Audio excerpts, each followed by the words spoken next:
Let the waters bring forth abundant creature that hath life, and fowl that may fly above the earth in the open firmament of heaven. And God created great whales, every living creature that moveth, which the water brought forth abundantly after their kind, after his kind. And God saw that it was good.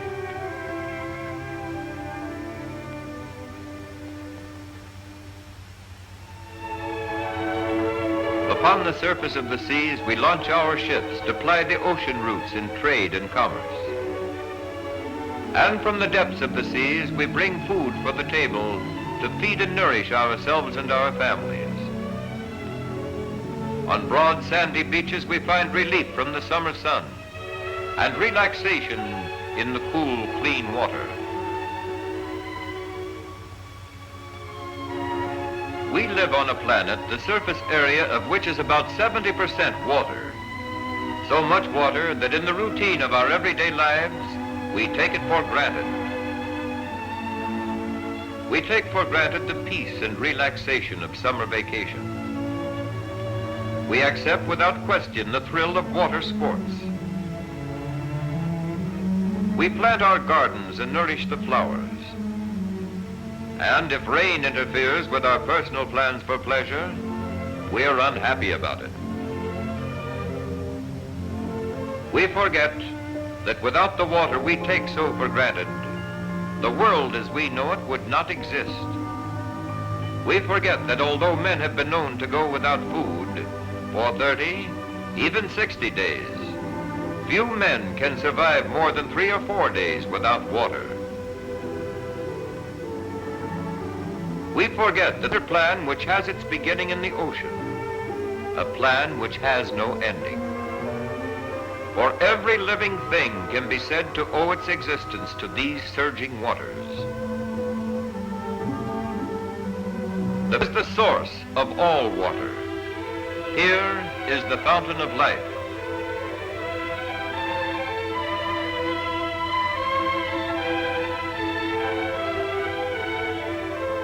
And the secret of the eternal oceans is as wonderful and exciting as the life they make possible. On the surface, where it is air, water slowly evaporates. That is, turns into water vapor. Slowly this vapor rises until it reaches an altitude where the air is cool enough to cause condensation to take place. And then clouds are formed. You have seen clouds formed right in your own home. When warm air in the room comes in contact with the cold window glass, it condenses into a fine film or cloud. This cloud is on a small scale to be sure, but it is formed by the same process as the lofty clouds that dot the sky above. These white clouds drifting serenely with the wind are made up of tiny droplets of water which evaporated from the surface of the ocean. Water, which is needed for the existence of all living things.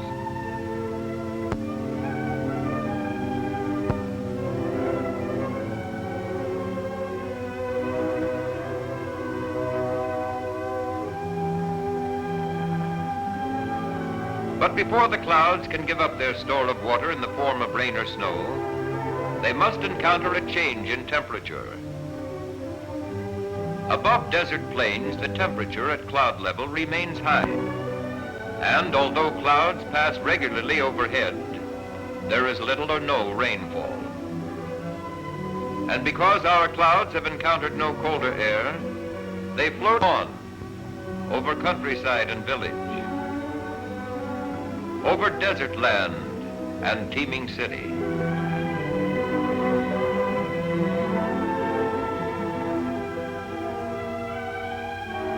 Then, moving inland like majestic galleons before the breeze, they finally reach a mountain range. Here they encounter air currents which force them up the sides of the mountain into colder air. Condensation takes place. Rain falls.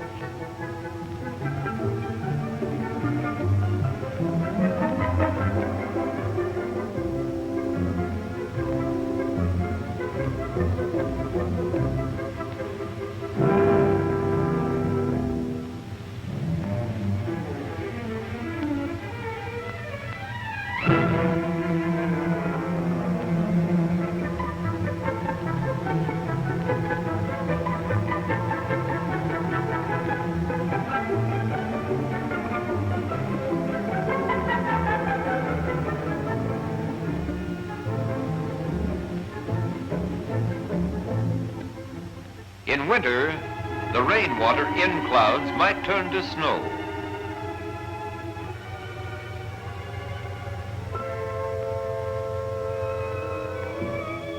Then when the sun shines again, melting snows feed rivulets.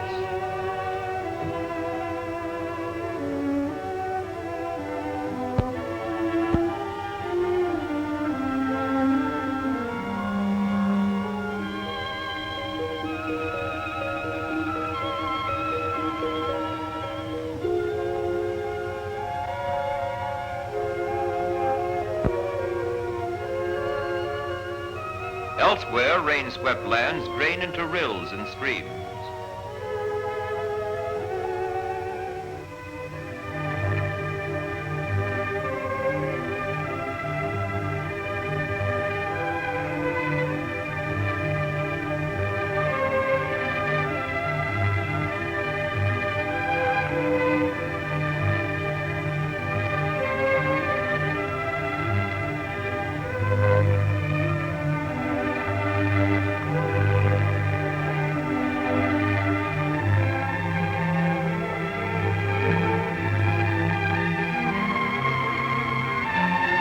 Waters find their way into the rivers, which move downhill. Then, joining together, they broaden out to empty finally into the ocean.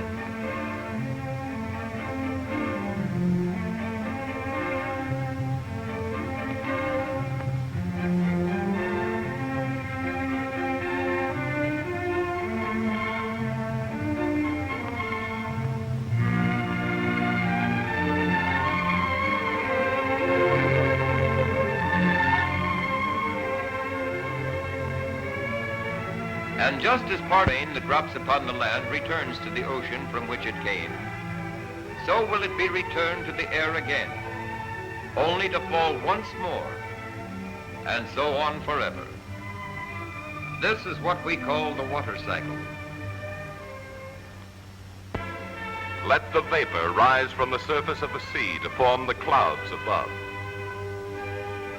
Then fall in gentle rain upon the earth, to return to the sea once more in never-ending cycle. For this is the water, the everlasting water, the fountain of life.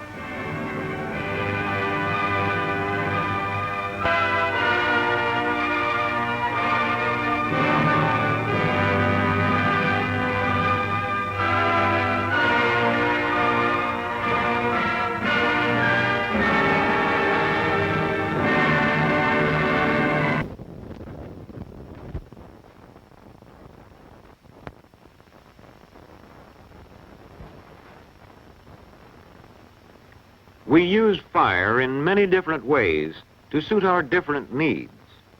And we use many different kinds of fuel. Here we use fire to get rid of rubbish. The fuels are waste materials from about the yard. Raking keeps the fire under control.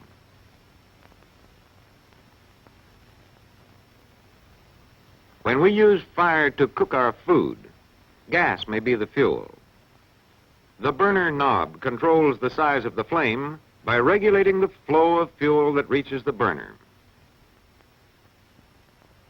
When we use fire to heat our homes, coal may be the fuel.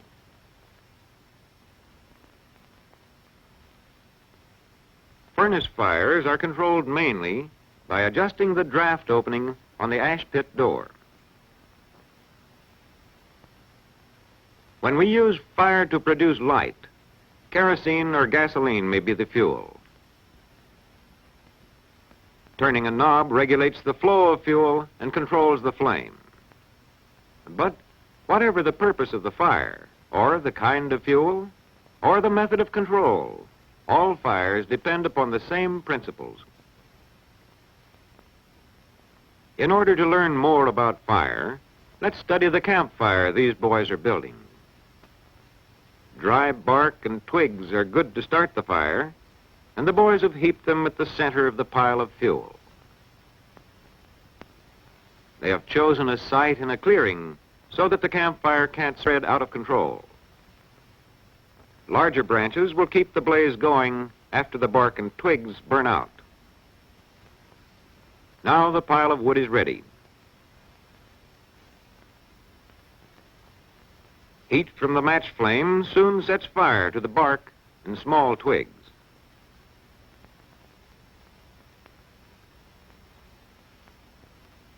In a few seconds, there is enough heat to set fire to the larger twigs.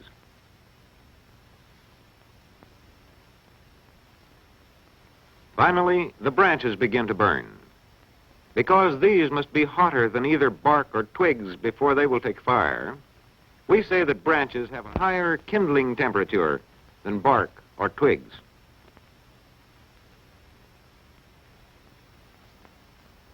The boys want a bigger fire, so they do two things.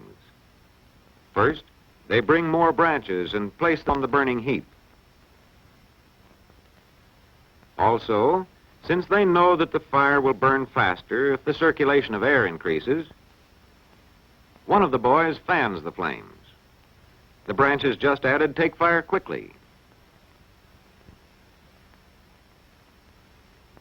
With the campfire burning well, and with plenty of fuel to keep it going, the boys stretch out to enjoy its cheery warmth. When we watch a fire burning, we must keep in mind that we cannot see all that is actually happening. What are some of these important actions? For one thing, gases are given off from the heated pieces of wood. Here, black dots represent these gases. Oxygen, represented here by white dots, is part of the air surrounding the fire. When oxygen joins with the wood gases heated to their kindling points, burning takes place. As the oxygen and the heated gases burn, another gas, carbon dioxide, forms. The black dots joined with white dots represent carbon dioxide. The large black circles represent unburned soot particles that rise as smoke. All the while, fresh air flowing in at the bottom of the fire supplies needed oxygen. The fire burns as long as there is fuel and oxygen.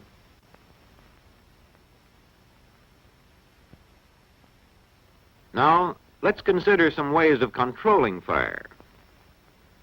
In this cook stove, the amount of fire is regulated by a knob.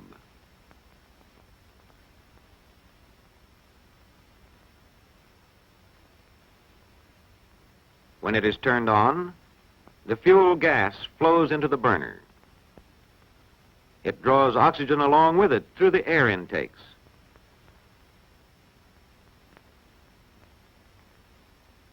Burning starts when this mixture of fuel gas and oxygen is heated to its kindling temperature. When this mixture is turned off, the flame goes out. Now let's see what happens in a coal-burning furnace. The rate at which the coal burns and gives off its heat depends upon the amount of oxygen supplied. The supply of oxygen is regulated mainly by the draft door. Now let's see how this affects the burning process.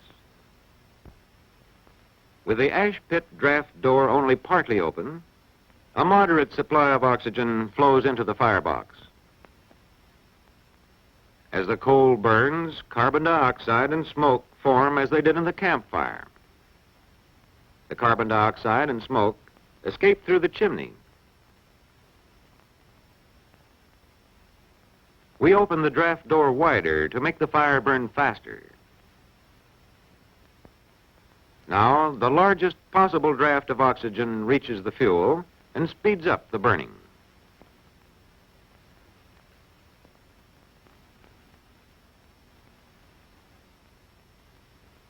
Although fire under control may be helpful to us in many ways, fire handled carelessly may cause trouble. This girl should have made sure the match flame was out.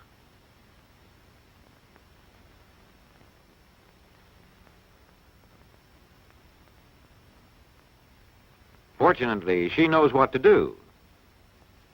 Pouring water on the flame does two things. It cools the fuel below its kindling temperature, and it shuts off the oxygen supply. Many accidental fires begin when small children play with matches. This little boy has seen his parents strike matches, so when he finds them lying around, he wants to try it too. But this new plaything gets too hot to hold. The panda bear takes fire, and the situation is beyond the child's control. It's a good thing that Mother is close by and can come to the rescue. The thick rug shuts off the oxygen supply, and the fire goes out. Some fires start from faulty wiring, such as a frayed lamp cord.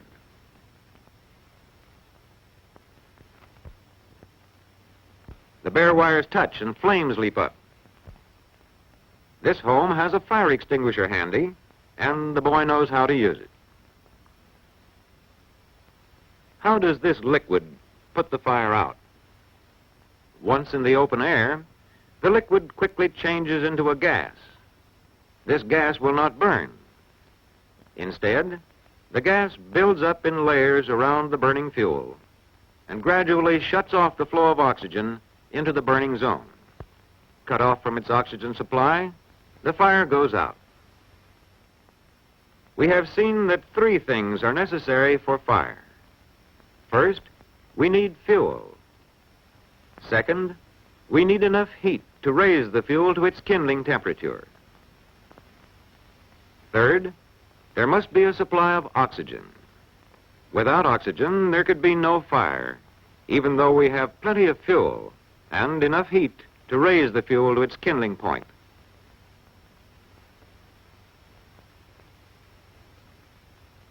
We have seen examples of controlled fire as we use it to burn trash, to cook our food, to heat our homes, and to furnish light. We have seen three ways of putting out accidental fires. First, by cooling the fuel below its kindling temperature. Second, by shutting off its oxygen supply using mechanical means. And third, by the use of a chemical.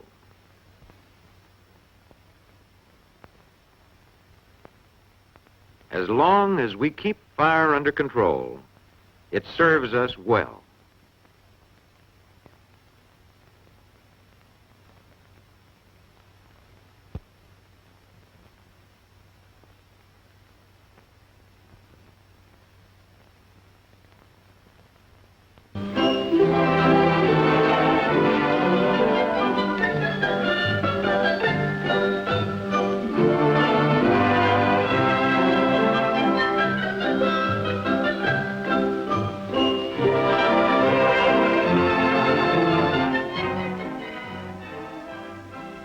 One day, Mr. Brown came into a feed store.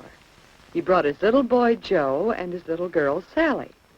But where is Sally? Hey, Joey, come here. I did. I'd like to have one myself. What? Look at all the baby chicks. How many are there? Let's count the chicks. How does Sally count? 1, 2, 3, 4, 5, 6, 7. That's right. Now let's see how Joe counts the chicks in the other pen. 1, 2, 3, 4, 5. That's right. 5 chicks in this pen. Now the owner of the feed store wants to clean one of the pens, so he moves all the chicks into the other pen.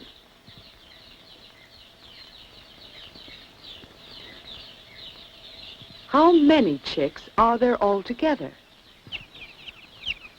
1, 2, 3, 4, dear, I don't know which is which.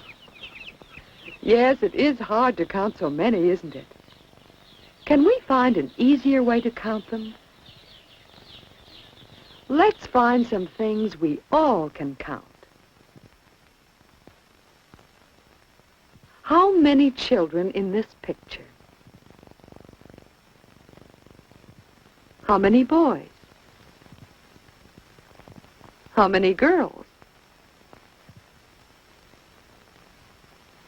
Joe wants to know how many marbles there are in this bag. That's not so easy, because we can't see all the marbles at once. Let's take them out of the bag and put them in this box one at a time. Now we can count the marbles. 1, 2, 3, 4, 5, 6, 7, 8, 9, 10 marbles. All the marbles have been taken from the bag, and we have counted each marble once. Now what else shall we count? Here, Betty has some blocks. Let's count them. 1, 2, 3, 4, 5, 6 blocks. Or we can count the blocks in a different way, like this. We can say, this is the first block, this is the second block, this is the third block, this is the fourth block, the fifth block, the sixth block. When we want to know how many there are, we count the blocks this way. 1, 2, 3, 4, 5, 6 blocks. Now we'll move the blocks around a little. How many blocks are there now? Well, we don't have to count the blocks again. There still are 6 blocks, and it doesn't matter which is first, second, or third. Counting is fun, isn't it? Now, let's put our things away before milk time. Joe is going to put the blocks back in the cabinet. They belong on the third shelf from the top. Will Joe count 1, 2, 3? He wants to know which is the third shelf. So he finds the first shelf, second shelf, the third shelf from the top. Instead of wanting to know how many shelves there are, he just wanted to find the third shelf so he could put the blocks on it. Do you see the difference? Now Mary and Joe are going to go out to bring a bottle of milk for each boy and girl. So we'll have to count the children. Let's count them as they go by.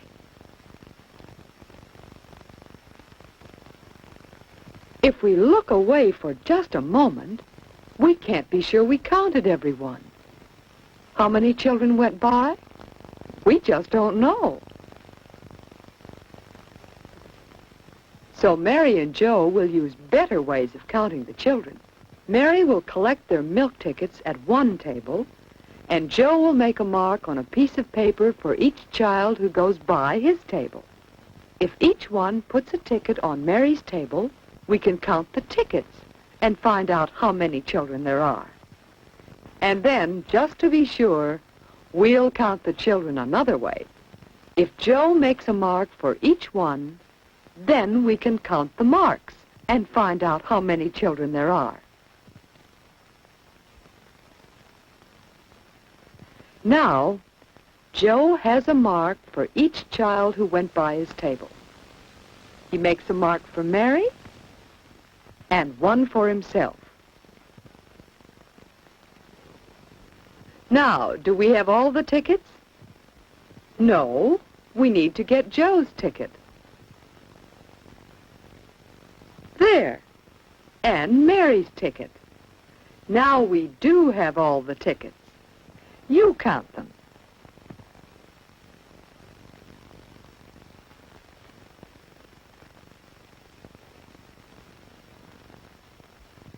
$11 tickets.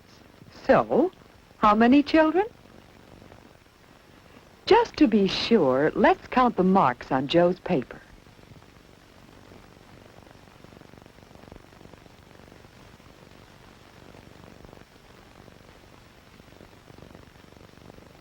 $11. So, how many children? How many bottles of milk do we need? All right, while Mary and Joe go for the milk, let's take some different kinds of blocks and build a house. While we build the house, we'll make a mark for each block we use. Then we'll know how many blocks there are in the house. How many blocks altogether in this house? We can't see all the blocks, but we can count them by counting the marks on the paper. Let's see. 3, 4, 5, 6, 7, 8, 9. 9 marks on the paper. That means 9 blocks in the house, even when we can't see the house at all. Let's write the number of blocks in the house like this. Now we don't have to count the marks or the blocks again. We can move the blocks around and even put them away.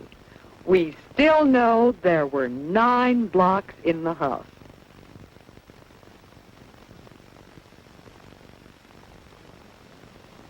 How many marks in this picture? Why, that's easy. 5 marks. But look at this. Now how many marks are there? They're not so easy to count this way. Can we move them around a little so they'll be easier to count? There. How many marks? 5, 6, 7, 8, 9, 10, 11, 12, 13, 14, 15, and 2 more, 16, 17 marks.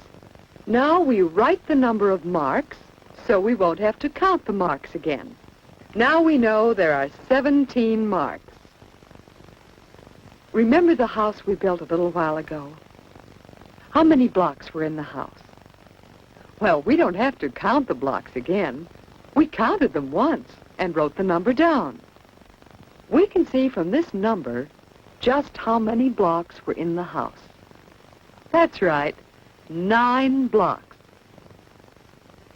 Now let's see if what we have learned will help us count the chickens in the feed store. Joe and Sally are going to count the chicks. Let's count with them. There's a group close together. 1, 2, 3, 4, 5. 5 chicks. We'll write the number so we won't forget it. 5 chicks. Now let's make a mark on the paper for each of the other chicks. 3 chicks together in a group,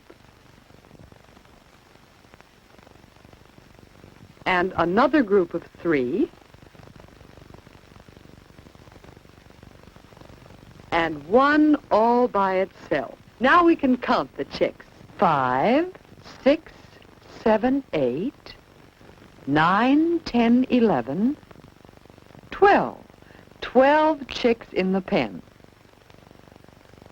Now that we know how many chicks there are, let's write the number down so we won't have to count them again.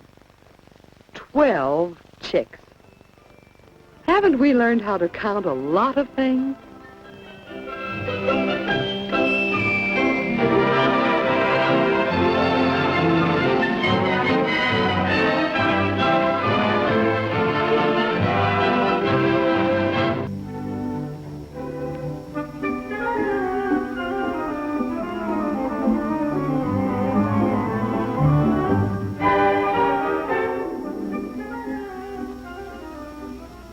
If you've read the book Gulliver's Travels by Jonathan Swift, you'll remember that Gulliver said he visited a land of giants. He said they were 12 times taller than he was, and therefore 12 times as strong. Let's see if we can find out if Gulliver was telling the truth. The science of physics and measurement can give us the answer. First, let's look at a boy. Suppose he's 5 feet tall and weighs 100 pounds.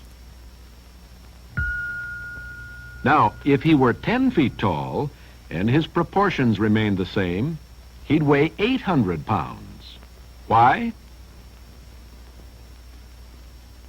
Well, this cube will show us why.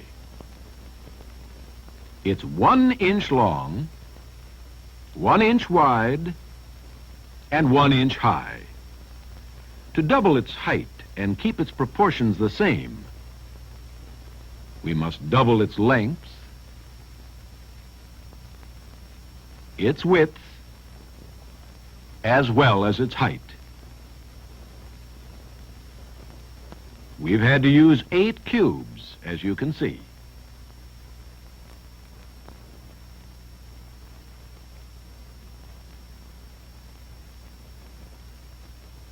If our original cube weighs 1 ounce,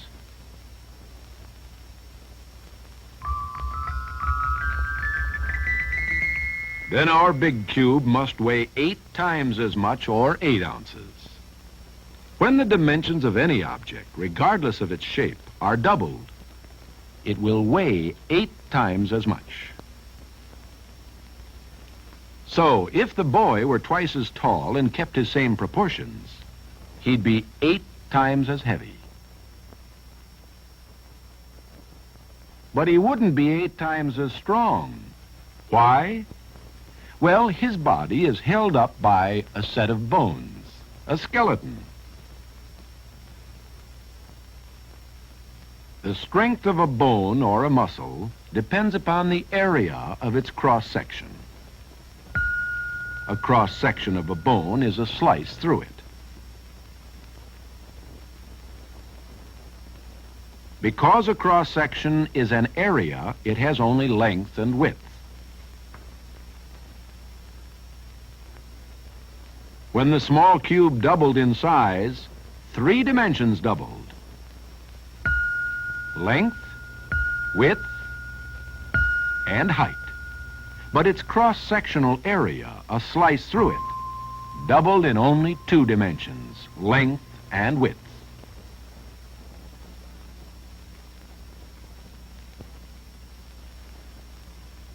Let's see what happens if the size of a large animal increases. If the height of this elephant doubles, and its length and its width also double, its weight, like the boy's, increases in 3 dimensions, or 8 times. But the cross-sectional area of its bones and muscles, its strength, increases in only 2 dimensions, or 4 times. Thus, the weight of a double-sized elephant increases twice as much as its strength.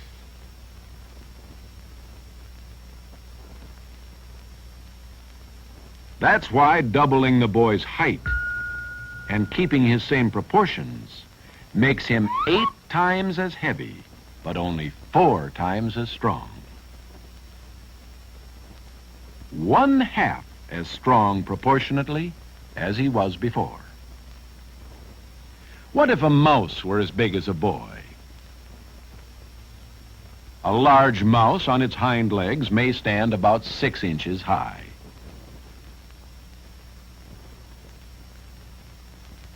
If the boy is 5 feet or 60 inches high,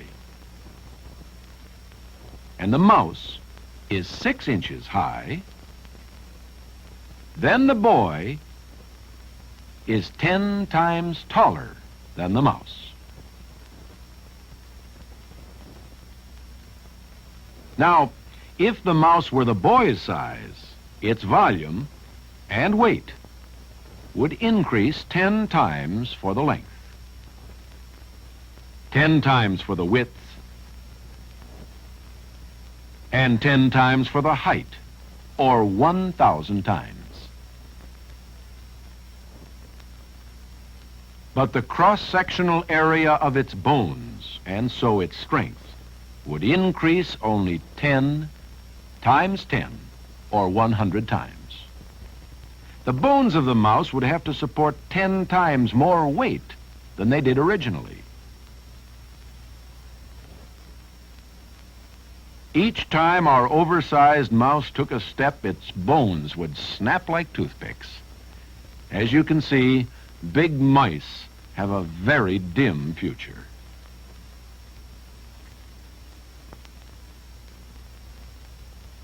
Here's another example. This beetle is very strong. It's able to pull a heavy toy wagon.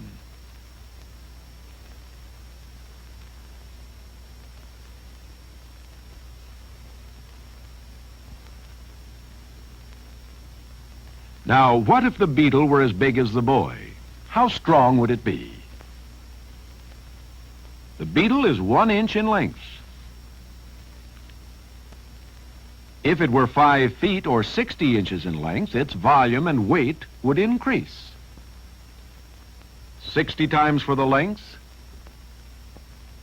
60 times for the width, 60 times for the height.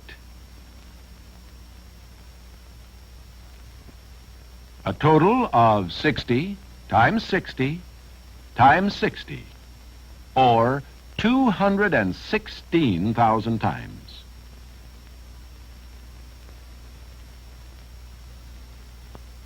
But the strength of muscles, like bones, depends upon the area of their cross-section. The beetle's strength would increase 60 times for each of only 2 dimensions. 60 times for the length and 60 times for the width. A total of only 60 times 60, or 3,600 times.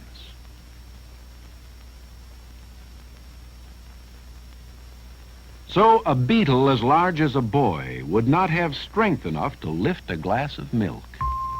It couldn't even exist. Now, what happens when we decrease size? What if the boy were as small as the beetle? The boy's volume and weight would decrease 60 times for each of 3 dimensions. 60 times 60 times 60, or 216,000 times. But the cross-sectional area of his muscles would decrease 60 times in only 2 dimensions.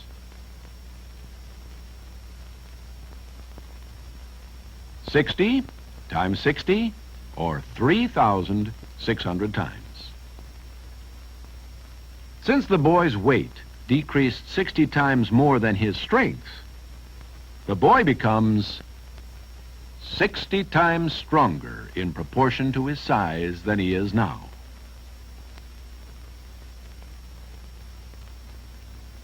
If a body is made smaller in all proportions, its strength does not become smaller by the same amount. In fact, the smaller a body becomes, the greater its strength in relation to its weight.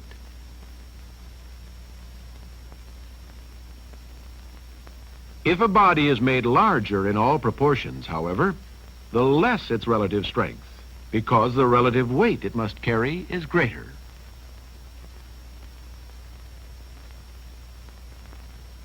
Do you remember our question about Gulliver? He said the giants he visited were 12 times taller and 12 times stronger than he was. Was Gulliver telling the truth?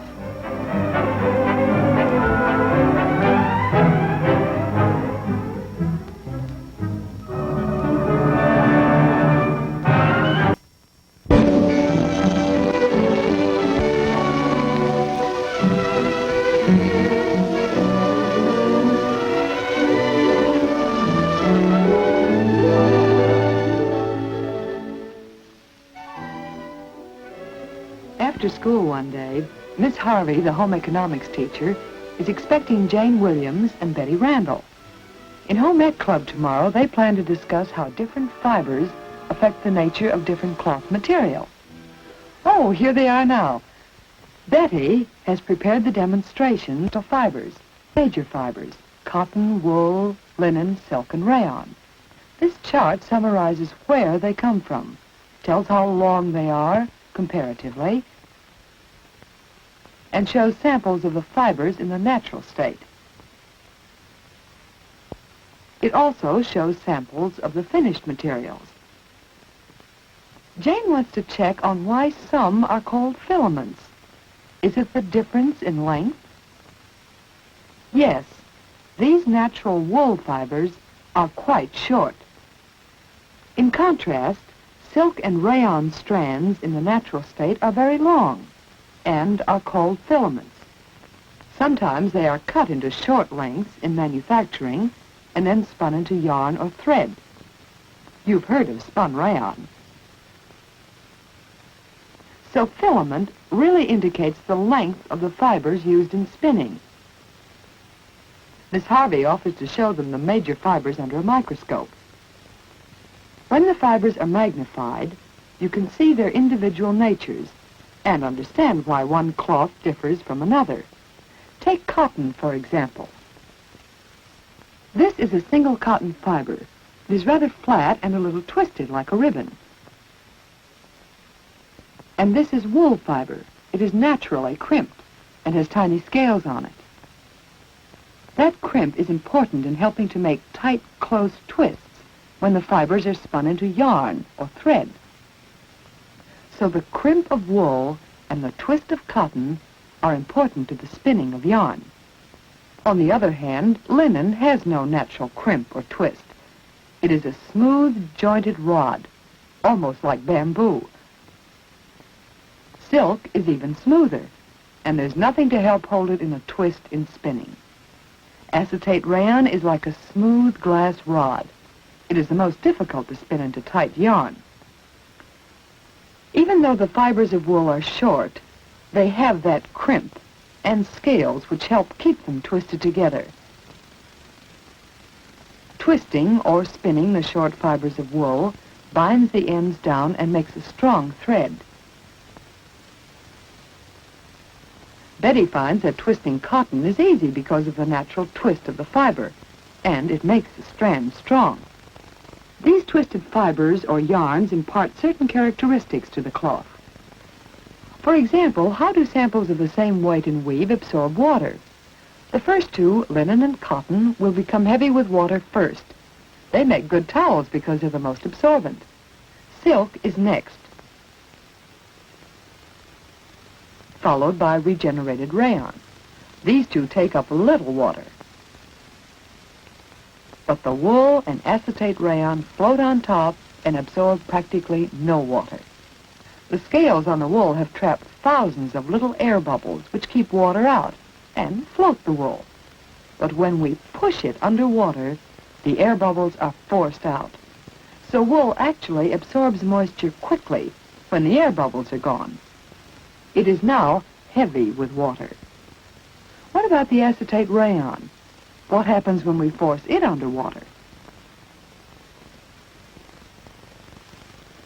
Look at that.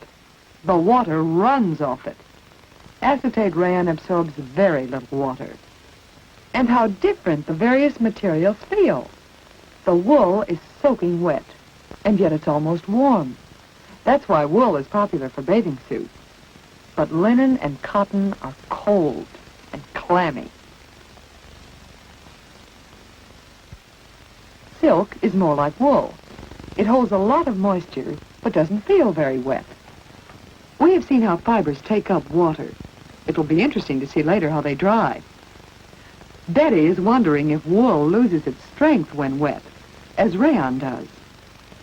Why, it's like a rubber band. Wool will stretch almost half its length before it breaks. Silk will stretch only about 1/5. And cotton simply won't stretch. It's strong, but won't stretch. This basic elasticity of fibers has a lot to do with another important thing, resistance to wrinkling. Jane is trying to crease a piece of woolen, a firm worsted. This fabric, made of the elastic wool fibers, won't wrinkle easily. And silk also resists wrinkling. It, too, is an elastic fiber. Because silk and wool are elastic, clothing made from these fibers wrinkles less and gives long wear. Linen, however, wrinkles easily. It has very little stretch, the same as cotton. So, clothing made with these two seldom resists wrinkling. Now, what about rayon? Rayon fabrics made from the original long filaments crease very quickly and easily. But here is a piece of spun rayon. Remember? Spun rayon, made by spinning short fibers of rayon into yarn. Spun rayon fabrics are quite crease resistant, so Jane and Betty want to bring that point out. Rayon spun from short fibers is a softer, crease-resistant cloth. Remember the air bubbles that were forced out of the wool? The wool fibers hold pockets of still air to form insulation and prevent the escape of body heat. And if the material is fuzzy or napped, it is even warmer, because more air is trapped in the fuzzed-up fibers. It seems that wool fibers make excellent cloth, but what about soilability and washability? Tomorrow, Jane will show the club these test samples. Each little book of cloth is arranged the same way. 3 samples cut to same size before washing. Here's untreated wool first. The bottom sample has never been washed or cleaned. The middle piece was washed in mild soap and lukewarm water, and there's little shrinkage. See the shrinkage and the fading? The top sample was washed in strong soap and hot water. Woolen fabrics made with scaly fibers catch dirt. Some wool garments require dry cleaning. Others can be washed with mild soap and cool water.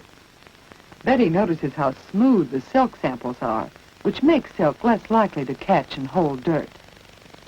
Silk won't shrink much even if washed with mild soap and warm water. But hot water is bad for silk. Destroys its luster.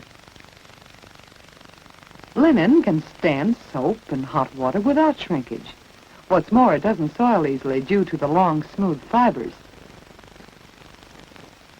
Cotton, however, catches dirt readily, but it's easy to wash. Jane's freshly washed cotton dress feels and smells clean. Laundering rayon deserves special attention.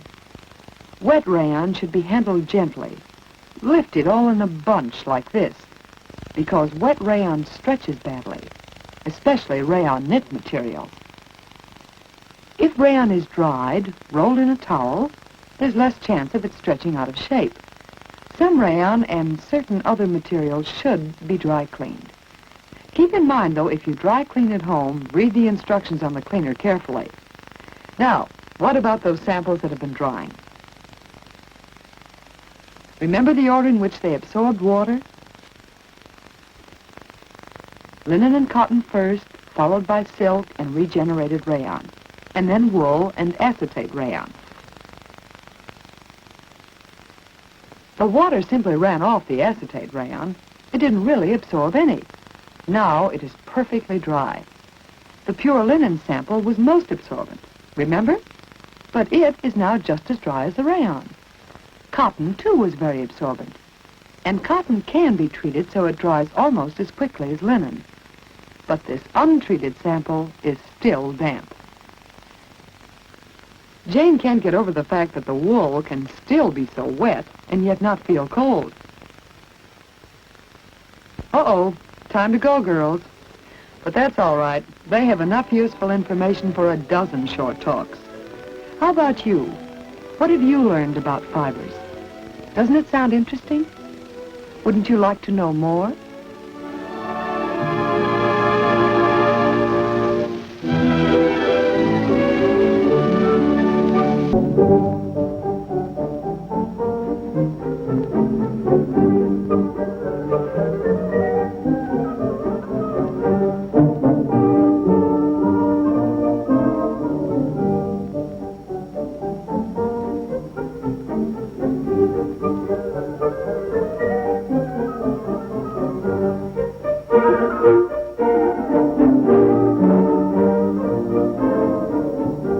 Say, that was a good throw. But how long a throw was it? Jimmy doesn't know. What's more, he doesn't know how to find out. But Jimmy would like to know how far he can throw a ball.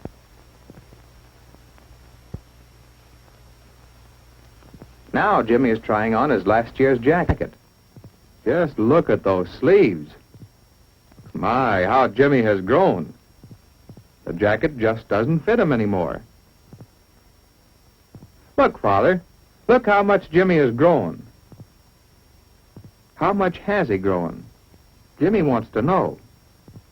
Let's find out, says Father. Let's get out the board on which we've been making marks to show how much Jimmy has grown. Let's see. This line is how tall Jimmy was last May. Let's see how much he has grown since then. Gracious, could he have grown that much? Uh-oh, standing on tiptoes. That's no way to measure. Now let's really see how tall Jimmy is.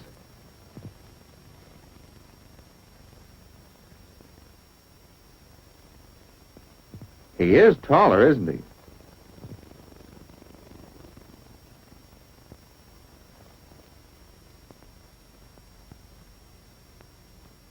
How much have I grown? Jimmy wants to know. 1/2 inch, says Father. Is that a lot? See for yourself. Let's see. 1/2 inch. But how can you tell? Jimmy wants to know. Well, it really is very easy.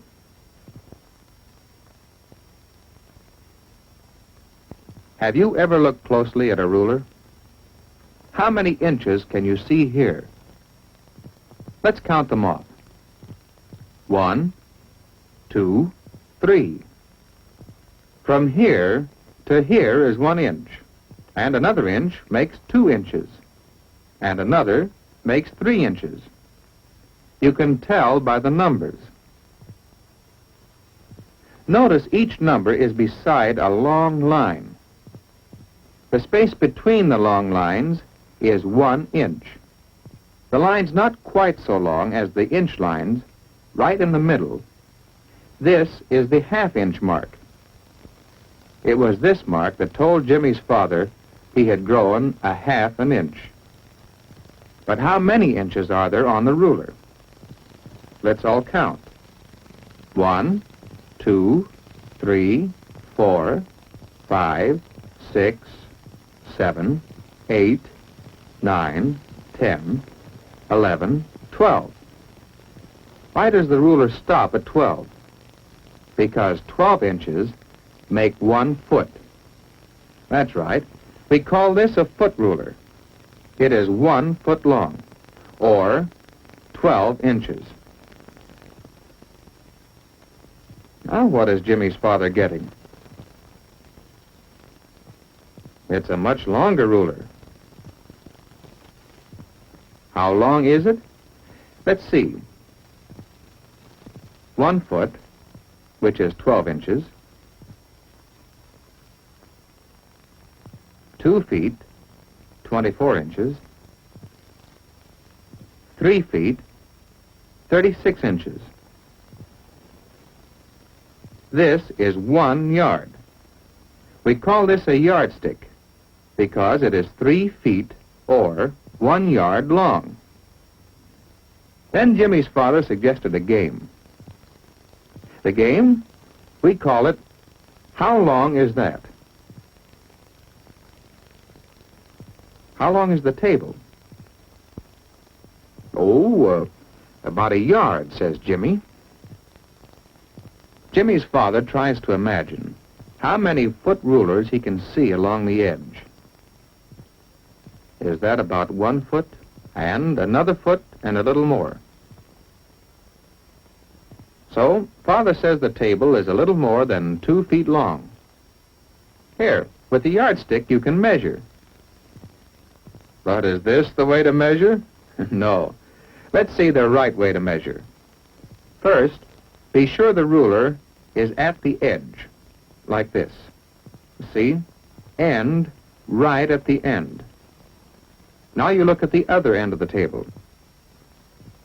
See which line on the ruler is closest to the end of the table. This is it. 27. 27 inches. Here is 24 inches. That's 2 feet. And 27 inches, that's a little more. So the table is a little more than 2 feet. That's less than a yard, but it wasn't a bad guess. Jimmy wants to try again. Let's see. The window ledge. How long is that?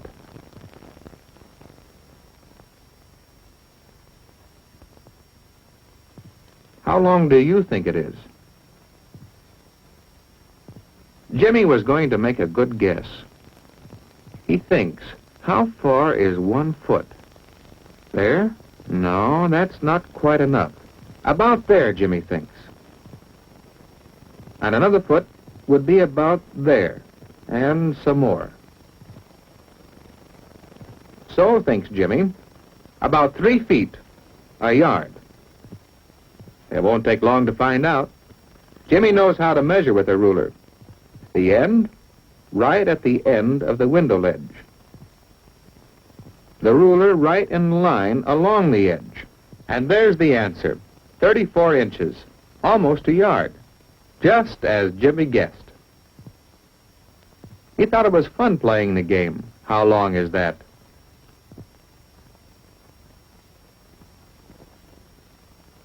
He tried guessing the height of the table.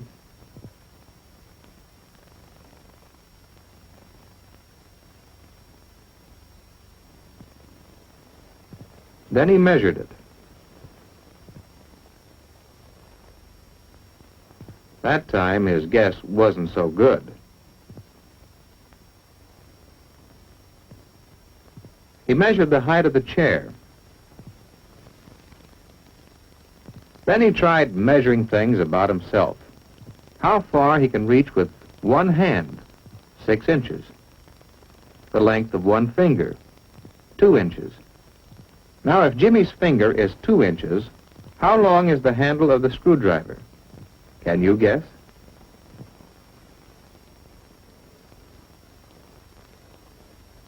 At school, Jimmy could still play his game.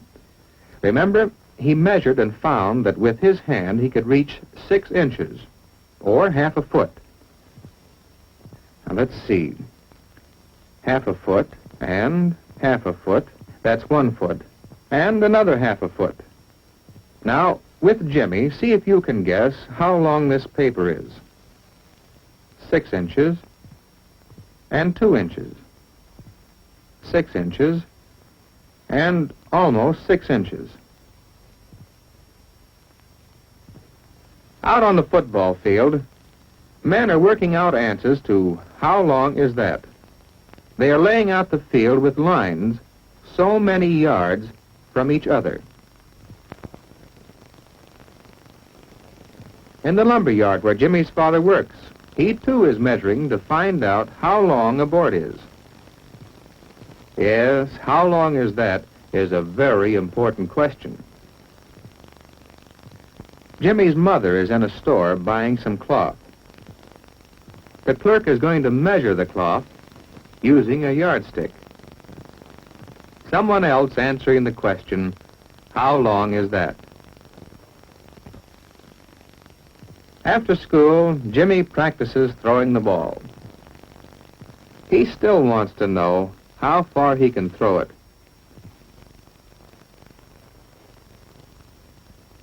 Look, he's going to measure. Now he knows how to find out how long that is. Do you? 1 yard, 2 yards, 3 yards, 4 yards,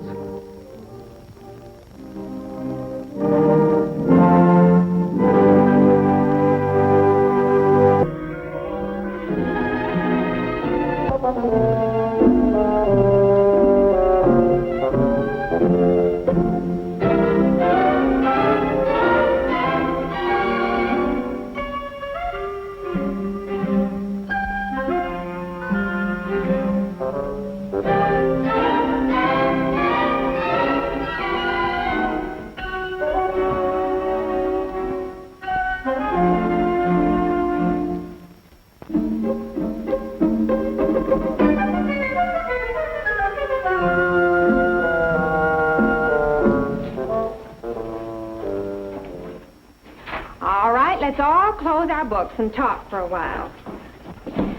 We've been using a lot of words in our number work. I wonder if we all know what they mean. What do we mean by words like 3 or 4? This is 3. This is 4. Yeah, that's right. What do we mean by count? 1, 2, 3, 4, 5, 6, 7. All right, Jack, you've shown us what count means. What does this mean? All right. And this? Minus. Yes. Plus and minus are the words. But show us what they mean. Judy? We say plus, we add, don't we? I can write minus, but I don't know how to show you what it means. Well, let's try to show what plus minus means. Judy, we'll need your help at the board. Look at the children who have. How many children are there? 4.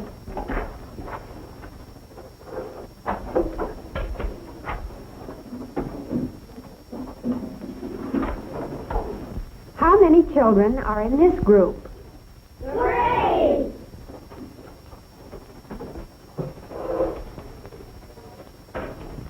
Now watch what happens. Will you come over here? We can use the word plus to show that these 3 children are joining the 4 children who have the ducks. Now watch how I write plus.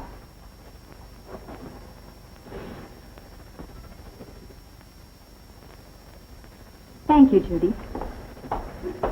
Things happen all the time that can be shown by plus and minus. They happen on your way home, at school, even at the picnic yesterday. You're surprised, aren't you? Well, just listen while I tell you about the picnic, and you'll find many things that are shown by plus and minus. Remember how we all arrived at the park in cars?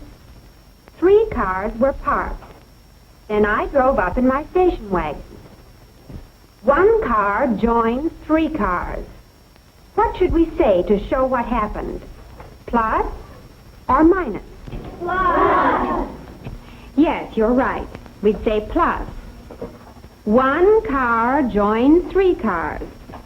3 plus 1. 4 cars.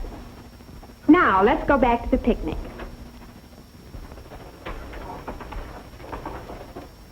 Jane and Sally were on the jungle gym. 2 children climbing on the bars. Then Jim and Ted saw the jungle gym. They ran across to it. The 2 boys joined the 2 girls on the jungle gym. What would you say? Plus or minus? Plus. Yes, plus is the word. Now, let's write what happened. Sally, would you write the number story on the board? 2 girls were on the jungle gym. Then 2 boys joined them. 2 plus 2. Then there were 4 children. But you, Sally, and your friends didn't stay very long on the jungle gym. Soon you 4 children were climbing up on the slide. There you were, 4 of you ready to slide. Sally slid down. Would you still say plus? No. Minus, minus. Yes, 4 minus 1. Then Jim went down the slide. Minus, minus. Right. 3 minus 1. Jim, write on the board the number story about your sliding down. 3 children were on the slide. Then 1 slid down the slide. 3 minus 1. 2 children were left on the slide. This means minus. Now, let's remember some more things that happened at the picnic. For each thing that we talk about, Let's write the number story on your paper. I remember that 2 of us went down to the pond and got into a boat. Then Clark got into the boat with us. Plus or minus? Plus. 2 plus 1. There were 3 of us in the boat. Then some of you came down to see the swans in the pond. We saw 2 white swans swimming. Then 1 swan came swimming toward them. Plus or minus? Plus. Then 3 swans were swimming around. Linda threw bread into the water, and 1 swan went after it. Which word do we say now, Linda? Minus. 3 minus 1. 2 swans were left. Should I tell more about the picnic? Yes. Then it was time to eat, and Betty was setting her table. She counted the paper plates. 1, 2, 3, 4. She needed more plates. Betty took 2 more plates out of the basket and put them beside the 4. What word? Plus.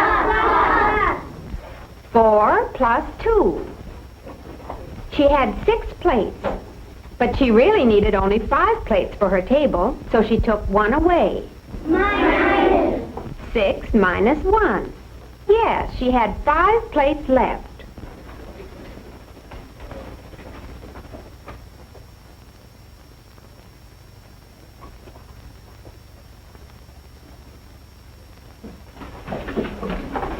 Who cooked the hot dogs? Susie did it. I helped her. Oh, yes, I remember how well Sue did. She had 4 hot dogs on the grill. Clark saw that there was room for more, so he put 3 hot dogs on the grill. Plus or minus? Plus. 4 plus 3. Yes, 7 hot dogs. Clark and Sue were very hungry, so they took 2 hot dogs and ate them. Plus or minus? Minus. Yes, 7 minus 2. You can see that they had only 5 hot dogs left. I had to remind Sue and Clark that they should wait and eat with the rest of us. Then Sue took 2 other hot dogs and put them with the 5 grill. Plus. 5 plus 2. That is 7.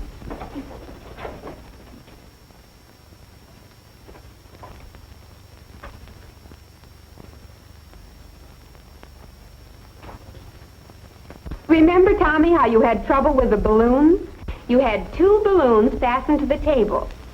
Jimmy brought 2 of his balloons and fastened them to the table beside yours. What do you say? Plus. 2 plus 2. Now we had 4 balloons at the table. Then Clark came along with 2 balloons, and them with the 4 at the table. Now we had 6 balloons. Suddenly, 2 balloons broke with loud bangs.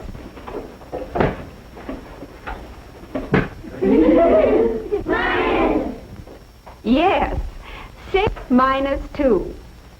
Now we had only 4 balloons. But we had enough for everybody, and we took the 4 balloons to the other tables. We had fun at the picnic, didn't we? Miss Peters, when will we have another picnic? Another picnic? That's a good idea. Then we can watch for other plus and minus things happening in the park. You've seen that there are plus and minus things happening around us all the time. Won't you, too, try to find some plus and minus things that happen in your class, on the playground, at home, or wherever you are?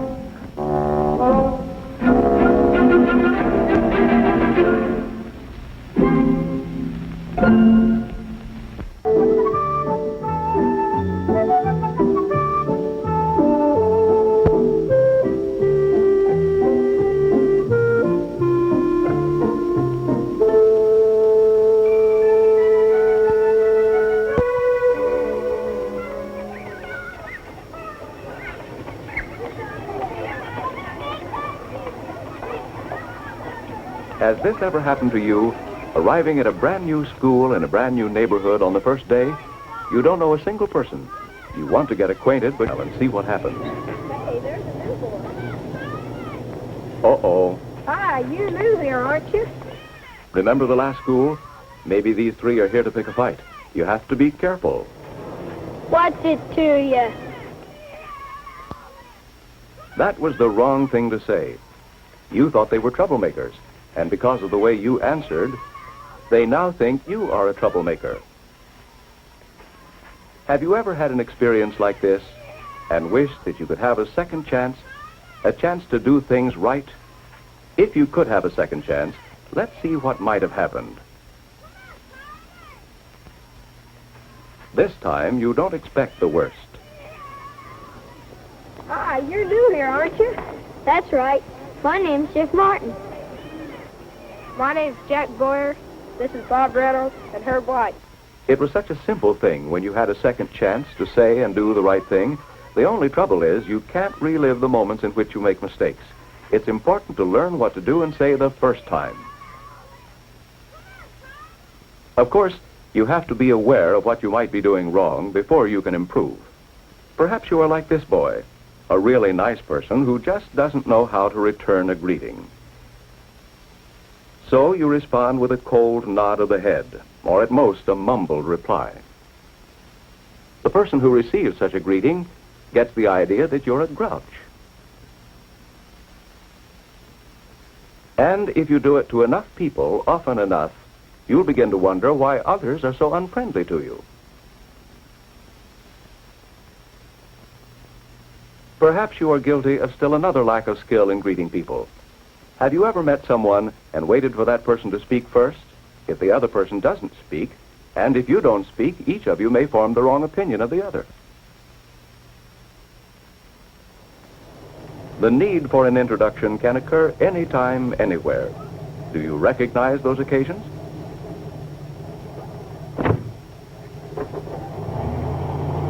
I thought you might like a ride home. I sure do. I hate to wait for the bus. I don't believe I've met your mother, Mary. Oh, this isn't my mother. This is Mrs. Fredericks, our next-door neighbor. Oh. If you fail to introduce people, you can't blame them for jumping to the wrong conclusion. It can be embarrassing.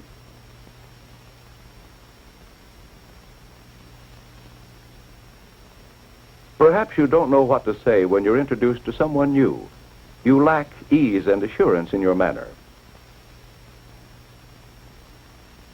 I guess you two don't know each other. Tommy Burke, this is Ted Hall. Hi, Ted. Because you lack confidence in yourself, you don't bother to even answer a friendly greeting. If you are like this boy, or if any of these difficulties in exchanging greetings or introductions apply to you, it should be clear that you need to improve your ability. Your failure to reply shows that you don't know that the reason for exchanging greetings and introductions is simply to show courtesy and consideration for others. The situation determines the type of greeting or introduction, formal or informal, that you should use. A ball game gives us an example of an informal greeting. Hello, Johnny. Hi. Have we missed much of the game? Only 3 or 4 minutes. In some situations, with people that you know well, informal behavior is correct. Even in informal introductions, a girl's name is usually mentioned first. Kathy, this is my best friend, Bruce. Kathy is my cousin from Colorado. How are you? It's a good idea to supply some information about each person you are introducing.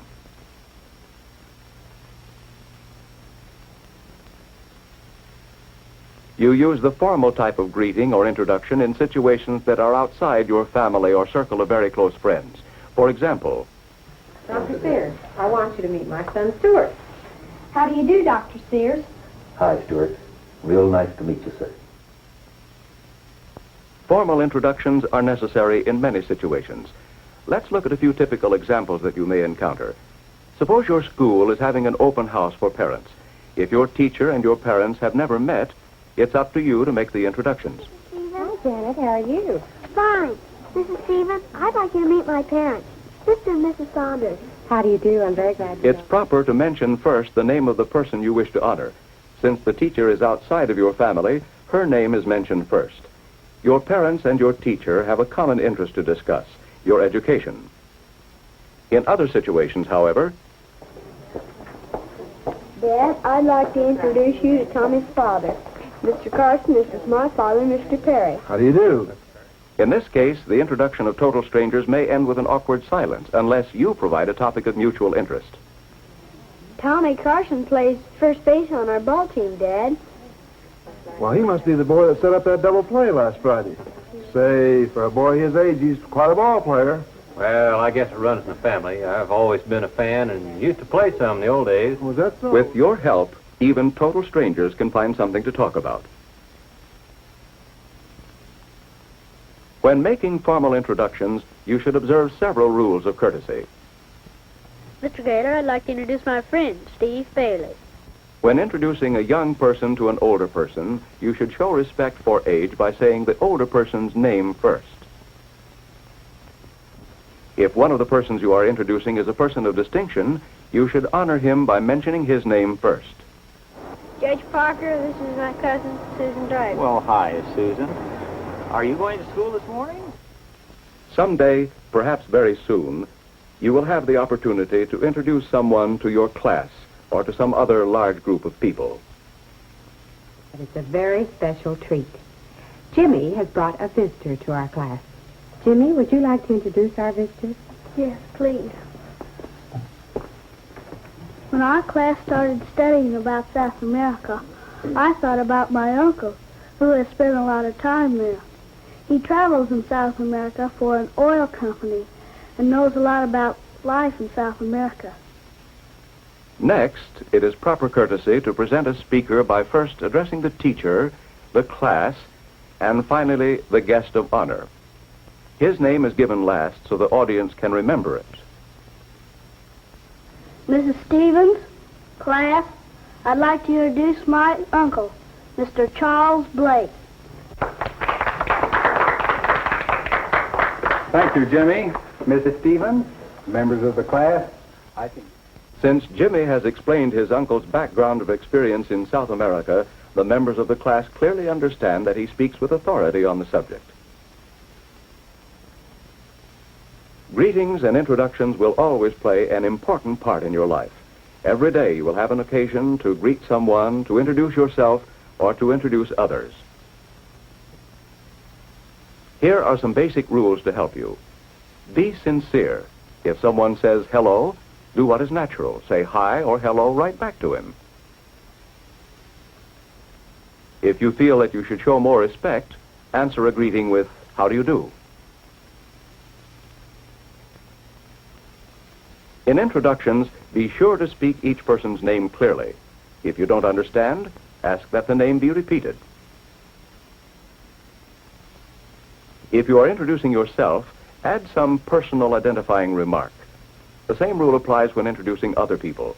It helps people remember as well as start the conversation. When introducing strangers, try to make a remark that will help to start a conversation.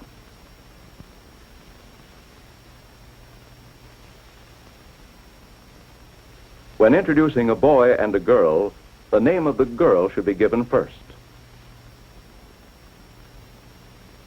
When introducing an older person to a younger person, give the older person's name first. Show respect for your elders. If you introduce someone to your class, show courtesy by addressing the teacher and the class before you introduce the speaker. The guest's name should be given last so others will remember it. Other people will notice your skill in following these simple but important rules. Greetings and introductions serve to put people at ease, to make them feel welcome. You will be admired if you master the simple skills of exchanging greetings and introductions. Practice different kinds of introductions, at school, at home, and with your classmates. As you continue to practice, you will gain confidence and self-assurance, valuable assets to carry with you throughout your entire lifetime.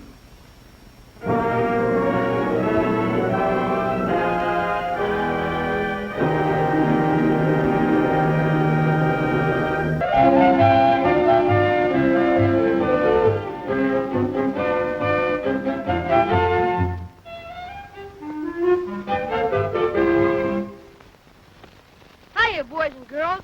I'm going to tell you how I made the team, the hard way, by finding out you must stick to it before you can succeed. Just watch.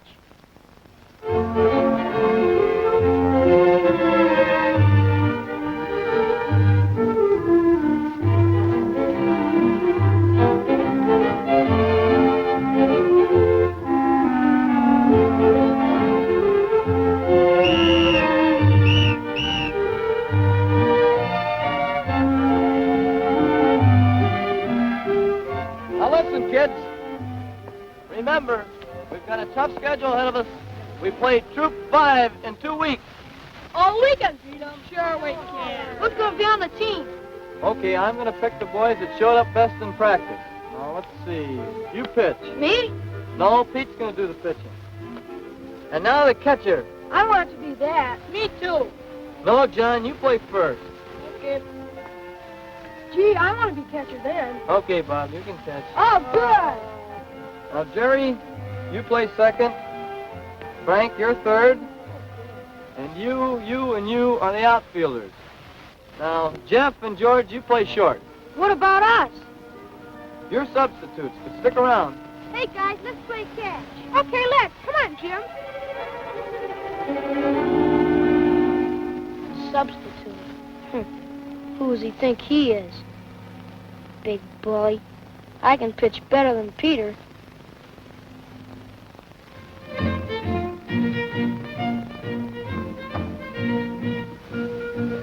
Hi, Jimmy. Hello, son.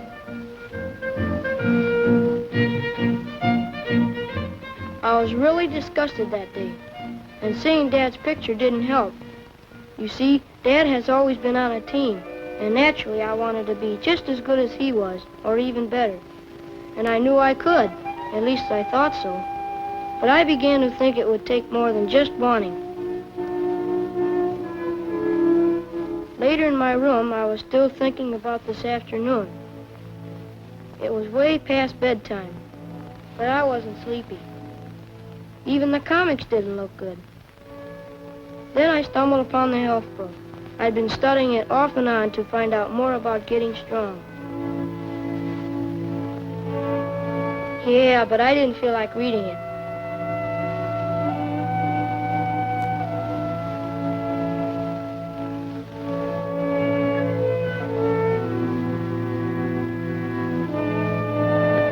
Jimmy, Yes, Dad. it's past bedtime, son. Okay, Dad, okay.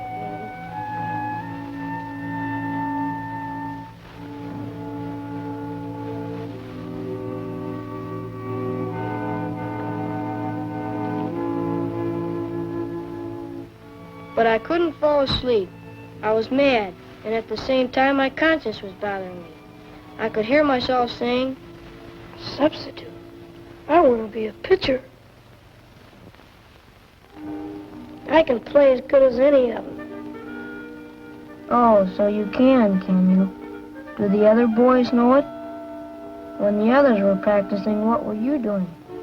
Just think back. Come on, boys, let's practice. Let's go play catch. No, let's have a game of marbles. Oh, all right. While they were practicing baseball, where were you? Was shooting marbles a way to become a better baseball player? So what? I can still do anything they can. Maybe you can, and maybe you can't. It takes exercise, you know. Lots of it. Now take your gym class, for instance. Do you or don't you spend your time just doing the easy things while the others are working hard? There, see what I mean? Sure, you want to play on the team, but you just don't want to work for it. Oh, that was in school. Okay, so it was in school. But what about outside of school? Remember when you were playing keep away with George and the others?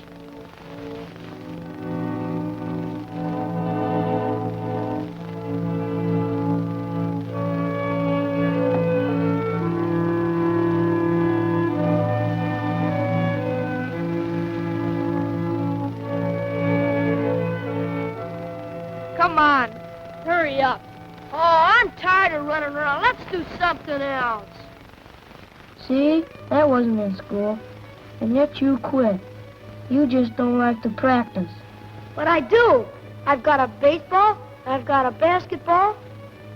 Basketball. Okay. Let's take basketball. It was the day when you got your new ball. Remember? You took a couple of pot shots at the baskets. And then you were through. Why didn't you keep on going like the others?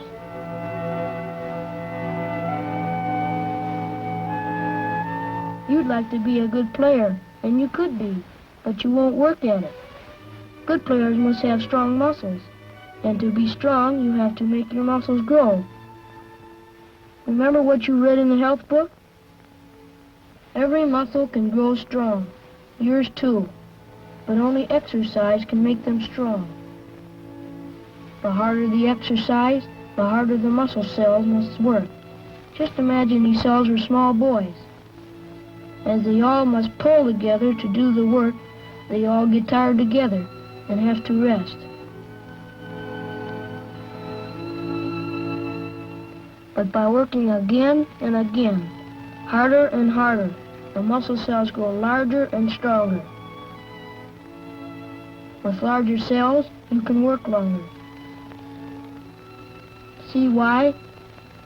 Now only some of the cells are needed to do the work, while the others rest. And then when they become tired, the others take over. Therefore, once you train yourself to do very hard work, everyday work and play won't tire you.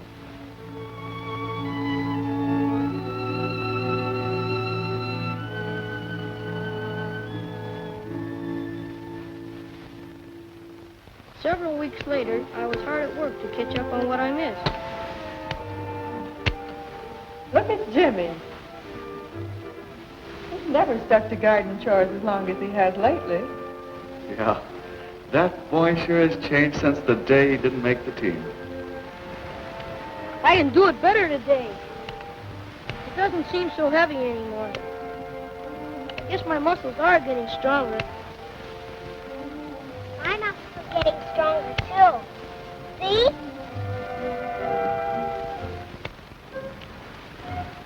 I think that fork is too heavy for Jimmy. Maybe it is. Let him have it. It's good for his muscles.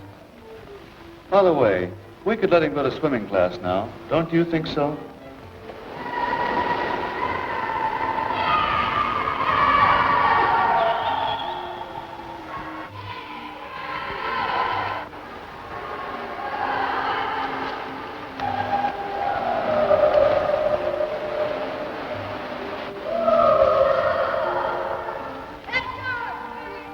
Gee, that was real fun. You bet. Used to tire me out, but I've gotten kind of used to it now. I still breathe hard when we play water ball. Me too. But that's just when you're out of breath, go on doing things till you calm down. Come on, let's go. And before long, I could see what constant exercise does for the muscles. I was sure that my muscle cells were growing every day. Maybe they don't have to work all the time anymore, and some can rest and relieve the tired ones. Hi, Jimmy. Look what I've got here. Papers for the school drive. Yeah, I pulled it all the way from the other block. It was easy. Sure. Girls' muscles can grow strong, too.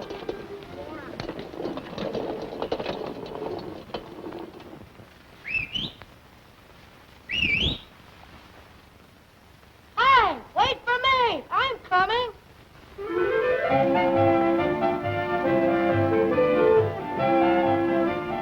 The boys in the scout troop and around home soon noticed that I was getting better and more fun to play with.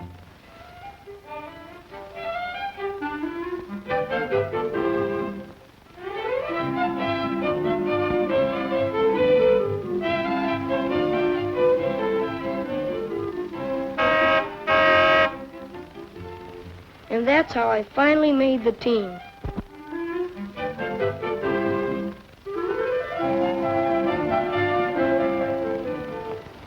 How about some dinner?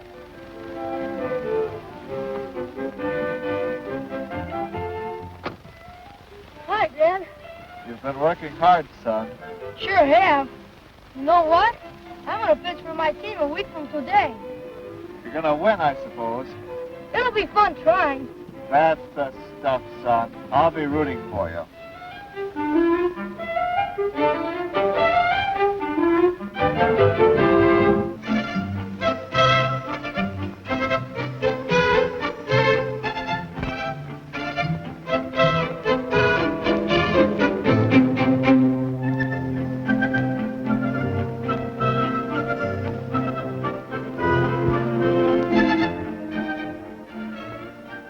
It's fun to eat supper with your family, especially when there is good food on the table. These are foods that build strong, healthy bodies. They are good foods to eat. Father is certainly enjoying his supper. So is Carol. So is Mother. And Bill. Why, what's the matter, Bill? Just look at that plate. Aren't you feeling well, Bill? Aren't you hungry? What can be the matter? After supper, it's fun to play a while before bed. But there's still something wrong, isn't there, Bill? In a moment, you'll know what it is. Yes, Bill, you're getting a stomachache. When you have a stomachache, it isn't any fun to play.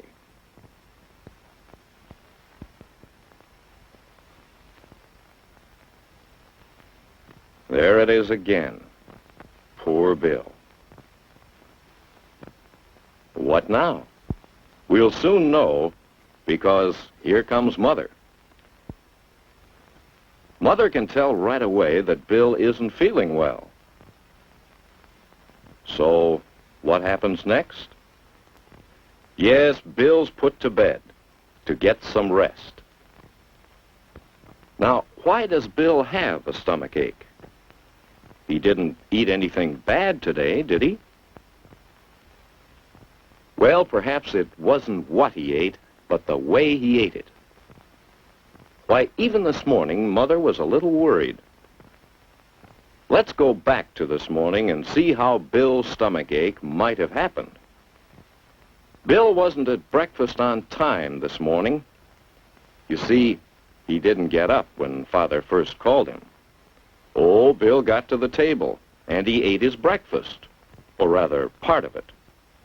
Orange juice. One big gulp of it. Milk for the cereal. Splash it on. No time to waste. Gobble down the cereal, a couple of big spoonfuls, one right after the other. But leave most of it. Now for the eggs. More good, healthful food. But what about Bill's eating habits? Into his mouth went some egg. Right away, a big bite of toast. And there was some bacon. So he stuffed in part of that. And then, just one big splash of milk. And Bill was off to school. Well, he caught up with his family, and he beat them through breakfast. But he ate so fast. And do you think he ate enough? At lunchtime, Bill had some fine sandwiches. He also had money to buy soup. But he didn't want to stand in line for soup. He was in a hurry to go out and play. So, how did Bill eat his lunch? Watch.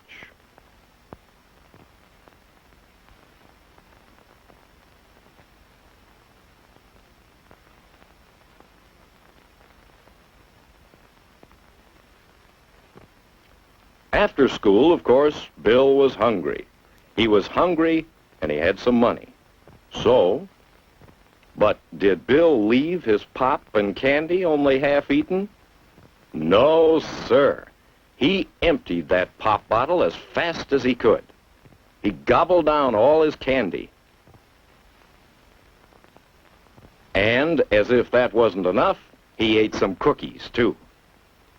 Then Bill didn't feel hungry anymore. No, sir. For once, he had eaten too much. At supper time, Bill still felt full.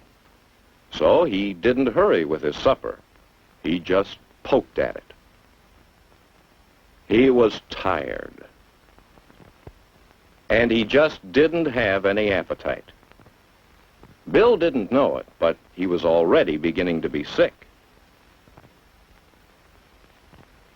Well, Bill, now you know what might have caused your stomach ache. Why you feel so bad. Why you'll have to stay in bed until you feel better. You see, you hurried so all day long. You rushed through your meals and didn't eat enough good food. And then, in the afternoon, all those sweets. They filled your stomach and didn't leave room for any of the foods you need. In fact, Bill, you mistreated your stomach all day long. No wonder you have a stomach ache.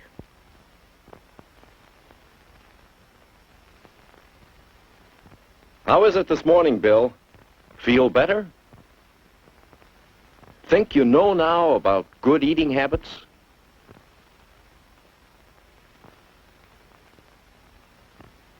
Downstairs in time for breakfast.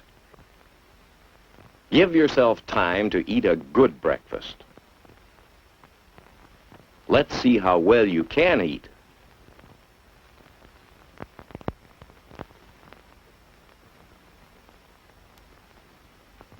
That's right. Drink your juice a little at a time. Doesn't it taste good? You just never took time before to find how good food can taste. Mother's pleased and proud. We're off to a good start this morning. But will it last? Will you remember to eat the right way?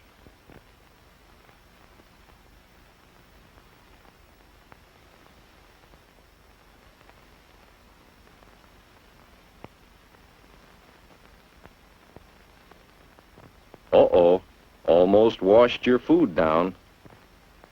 Before you take a drink, chew your food well and swallow it. Now you're eating pretty well. Will you do as well with the bacon and eggs and toast? Chew your toast thoroughly. That's the way. Chew and chew. Doesn't it taste extra good that way? What about that bacon? Well, maybe there are better ways to cut it. But when you eat it in small bits, you can chew it better. It tastes so good, you want to eat every bite. Breakfast is more fun this way, isn't it? Well, Bill, plenty of time to get to school today. And in class, studying seems easier. What? 11 o'clock? Usually you're mighty hungry by this time, but not today. Today, you feel fine. Lunchtime is another time to practice good eating habits. Eat slowly and chew thoroughly. Finish all your food.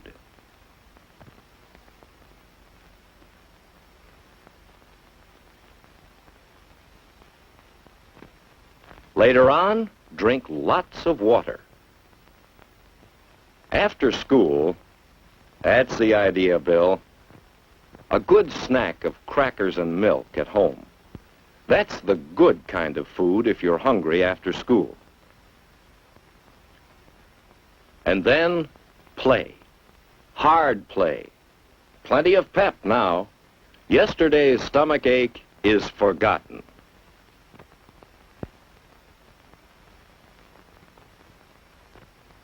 At supper time, you're hungry again. Everything tastes good, and you're eating well. See what good eating habits can do for you? What? You're asking for seconds.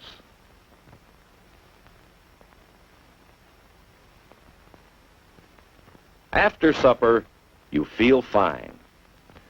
No stomach ache, not too tired, not hungry, just feeling fine.